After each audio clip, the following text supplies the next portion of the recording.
नमस्ते। आप सभी से अनुरोध है कि कृपया हमारे चैनल को सब्सक्राइब करें, वीडियो को लाइक करें और बेल आइकॉन भी अवश्य दबाएं। बहुत ही सनसनीखेज खबर आई है।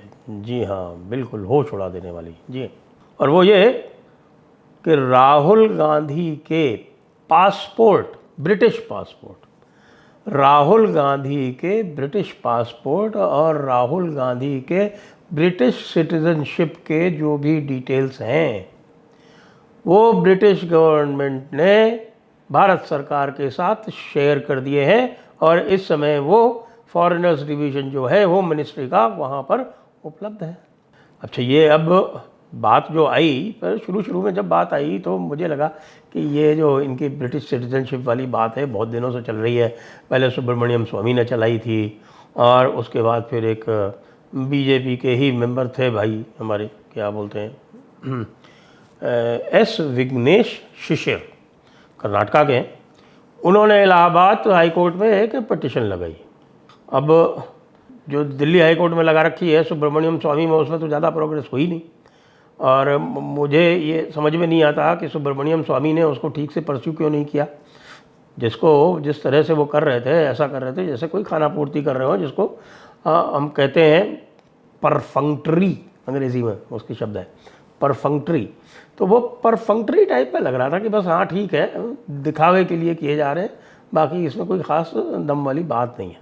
तो विघ्नेश शिशिर ने एक इलाहाबाद हाई कोर्ट के लखनऊ बेंच में एक PIL दायर की और ये PIL दायर की 831/24, ये इसका नंबर है इस PIL का।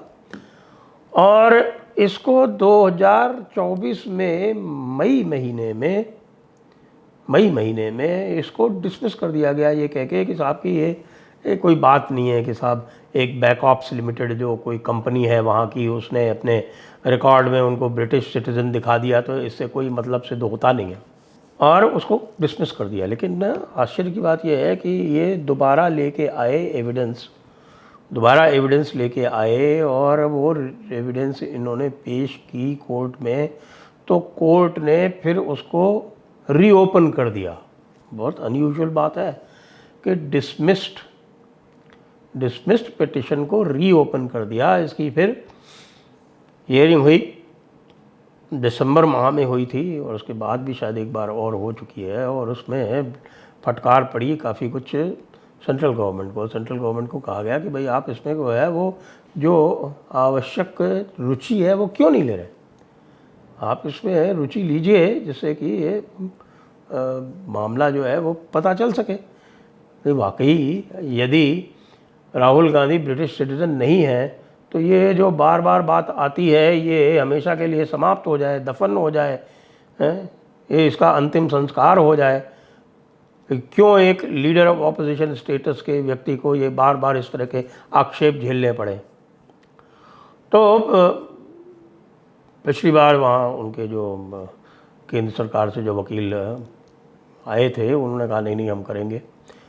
दोबारा फिर 2025 में जब सुनवाई हुई तो फिर भी यही कहा गया, और वो काफ़ी सख्ती से फिर कोर्ट ने कहा कि नहीं, ये इसमें आपको करना पड़ेगा, आप जो है ब्रिटिश सरकार से संपर्क कीजिए और उनसे सारी जानकारियाँ मंगाइए। अब शिशिर जी के पास में, जो विघ्नेश शिशिर जी के पास में है, उनके पास मज़े की बात यह है कि उनके पास वो कह रहे हैं, उन्होंने शेयर किया है कि साहब कि हमारे पास अब ये सूचना आई है कि ब्रिटिश पासपोर्ट, सुनिए, राहुल गांधी के ब्रिटिश पासपोर्ट का डिटेल, राहुल गांधी के ब्रिटिश पासपोर्ट का डिटेल और राहुल गांधी के सिटीजनशिप डिटेल्स जो हैं वो शेयर कर दिए गए भारत सरकार के साथ में। तो भाई वो कह रहे हैं कि भाई अब हमारे साथ शेयर कर दिए गए हैं तो हमें भी बताओ, क्योंकि पिछली बार ये निर्देश था कोर्ट का कि जो भी आपको ये ब्यौरा मिलता है उसको आप शेयर कीजिए, उसको आप शिशिर जी के साथ में शेयर कीजिए। ये अप्रैल 21, 2025 को जो हियरिंग हुई थी, वो मैं देख के बता रहा हूँ, इसमें से जो डिटेल है उसके हिसाब से आप इनके साथ में शेयर कीजिए। तो अब उसको जो है वो शेयर करने में भी वो कतरा रहे हैं। तो अब इसमें अब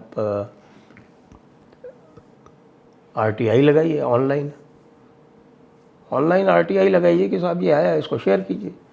उनके पास पक्का प्रमाण है।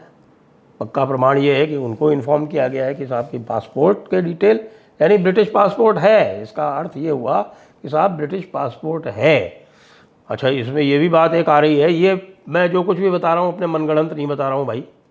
वो जो हाई ग्राउंड वाले हमारे बेंगलोर वाले जो है ना, वो हर चीज़ में कोई भी कुछ कह दिया जाए अगर राहुल गांधी के, सोनिया गांधी के विरुद्ध, तो उसमें जो है तुरंत एक लगा देते हैं FIR।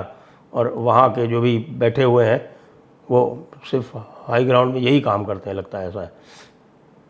लेकिन यहाँ पर बात थोड़ी सी अलग है। ये ऑर्गेनाइज़र, जो ऑर्गेनाइज़र है, ये यदि आपको दिख सके तो मैं दिखा रहा हूँ। ऑर्गेनाइज़र में ये पूरा का पूरा डिटेल जो है, वो पूरा का पूरा वृत्तांत ये छपा हुआ है।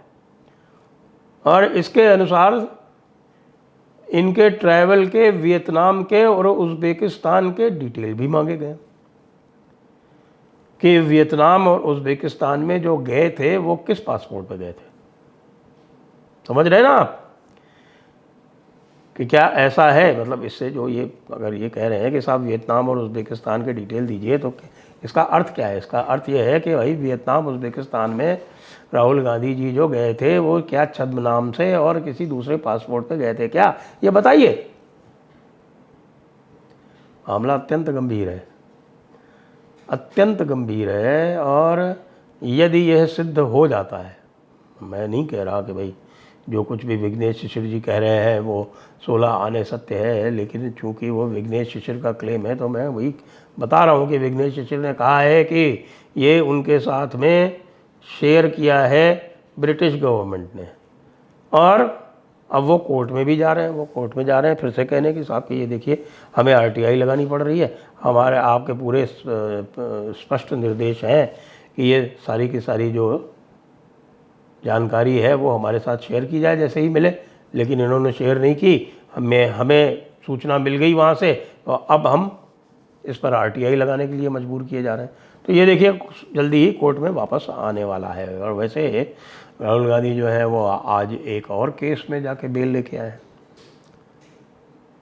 एक और केस में नासिक में शायद, वहाँ से बेल लेके आए हैं क्योंकि वहाँ पे सावरकर का, वीर सावरकर का अपमान जो ये करते रहते हैं। वीर सावरकर का अपमान तो इनके बिल्कुल बाएं हाथ का खेल है। आज तो इन्होंने इलेक्शन कमीशन को भी धमका दिया जी, इलेक्शन कमीशन को धमका दिया कि we will come for you. भाई कम फॉर यू क्या मतलब क्या है यार? We will come for you, ये सड़क छाप गुंडे की भाषा बोल रहे हैं क्या आप? मतलब क्या इरादा क्या है? ये जो मुझे याद है वो अब्बास था शायद इसका, मुख्तार अंसारी का बेटा। मुख्तार अंसारी का बेटा चुनाव लड़ रहा था 2022 में जब उत्तर प्रदेश में, तो उसने साफ साफ कह दिया था कि ये जितने भी लोग हैं यहाँ पर, मैं इनको ट्रांसफ़र नहीं होने दूंगा, बल्कि मैं इनको यहीं रखूँगा 6 महीने तक और एक एक चीज़ का हिसाब लूँगा। वही हिसाब लेने की बात जो है वो हमारे राहुल गांधी कह रहे हैं कि इलेक्शन कमीशन से एक एक चीज़ का हिसाब लेंगे।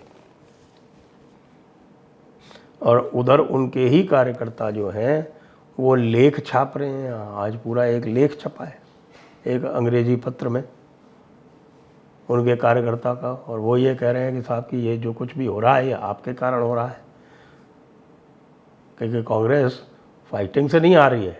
कह रहे कांग्रेस इन फाइटिंग से हार रही है कि जो लोग मेहनत करते हैं, जो लोग अपना दिलो जान खपाते हैं, पूरा ग्राउंड पे रहते हैं, उनको कोई रिकग्निशन नहीं मिलता और सारी बंदर बाँट जो है वो ऊपर ही ऊपर हो जाती है। तो ऐसे में नीचे जो सही मायने में कांग्रेस कार्यकर्ता है उसके पास किसी भी तरह का मोटिवेशन नहीं है कि वो कांग्रेस के लिए काम करे। और अब जो ये बातें करते हैं ना डिवीज़न कराने की, इधर कराने की, उधर कराने की, ग्राउंड पे इसका कोई विशेष इम्पैक्ट नहीं है कि इससे कोई 1-2% भी मतदाता इधर से उधर हो जाएंगे। ये जो कुछ भी आप देख रहे हैं वो जो फेक अकाउंट्स हैं और बॉट्स हैं सोशल मीडिया पर, वही इस नैरेटिव को चला रहे हैं। और मान लीजिए ये बात जो है, जो विघ्नेश शिशिर कह रहे हैं, वो यदि सत्य हो जाती है तो जानते हैं क्या होगा? राहुल गांधी की सिटीजनशिप कैंसिल होगी भारत की, क्योंकि हमारे सिटीजनशिप एक्ट में डुअल सिटीजनशिप का प्रावधान नहीं है। प्रावधान ये है कि जैसे ही आप किसी दूसरे देश की नागरिकता प्राप्त करते हैं, उसी क्षण तात्कालिक रूप से स्वयमेव यानी ऑटोमेटिकली आपकी नागरिकता समाप्त हो जाएगी। तो ये तो हो चुकी।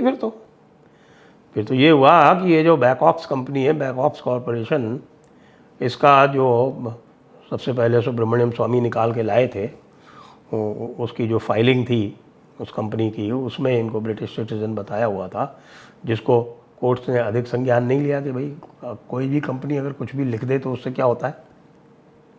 ज़रूरी थोड़ी है राहुल गांधी हो, रॉयल विंची राहुल गांधी ही हैं। लेकिन भाई साहब, जब पासपोर्ट के डिटेल आ गए, फ़ोटो आ गई, सिग्नेचर आ गए, सब कुछ आ गया, तो उसके बाद फिर क्या बचता है? उसके बाद फिर कुछ नहीं बचता।